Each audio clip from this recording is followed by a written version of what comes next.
আচ্ছা বলুন তো, দেশটা কিভাবে চলে? কোনো দল বা কোনো নেতার ইচ্ছামতো, নাকি দেশের সংবিধান অনুযায়ী? ভারতের সুপ্রিম কোর্ট বারবার বলছে আইনের শাসন বা রুল অফ ল আমাদের সংবিধানের মূল ভিত্তি। অর্থাৎ অপরাধী যেই হোক, শাস্তি হবে আদালতের মাধ্যমে, আইন মেনে। কিন্তু গত কয়েক বছর আমরা কি দেখছি? আইন নিজের হাতে তুলে নেওয়ার একটা প্রবণতা তৈরি হচ্ছে। আজ আমরা আলোচনা করব ভারতের সংবিধান আজ কতটা সুরক্ষিত, আর কেন বারবার প্রশ্ন উঠছে আমাদের গণতান্ত্রিক কাঠামো নিয়ে। আমি আপনার সাথে আছি, পুরো ভিডিওটি আজ সহজ ভাষায় বিশ্লেষণ করব। বর্তমান সময়ে ভারতের রাজনীতিতে একটি নতুন শব্দ খুব জনপ্রিয়, বুলডোজার জাস্টিস বা বুলডোজার নীতি। উত্তরপ্রদেশ থেকে শুরু করে দেশের বিভিন্ন প্রান্তে কোনো অপরাধের অভিযোগ উঠলেই অভিযুক্তর বাড়ি গুড়িয়ে দেওয়া বা ভেঙে দেওয়া।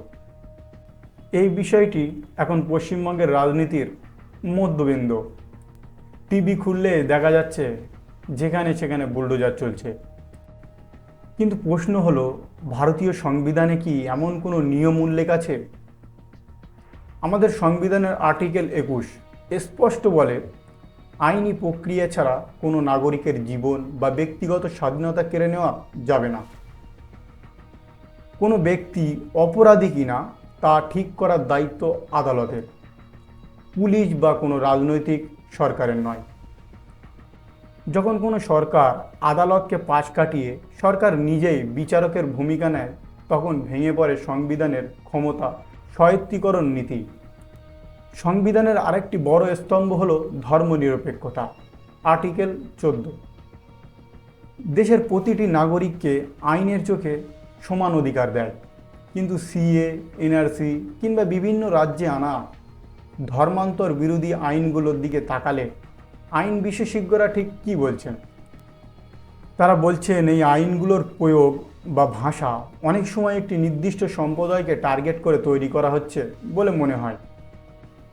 বাবা সাহেব ডক্টর বি.আর. আম্বেদকর সতর্ক করেছিলেন যে মেজরিটিজিয়াম বা সংখ্যাগরিষ্ঠতাবাদ যদি সংবিধানের উপর ভর করে, তবে তা ডেমোক্রেসি বা গণতন্ত্রের জন্য বিপর্যয় ডেকে আনবে। আজ যখন ধর্মের ভিত্তিতে নাগরিকত্ব বা নাগরিক অধিকারের প্রশ্ন ওঠে, তখন আম্বেদকরের দেওয়া সেই সতর্কবাণী কি সত্যি বলে মনে হয় না?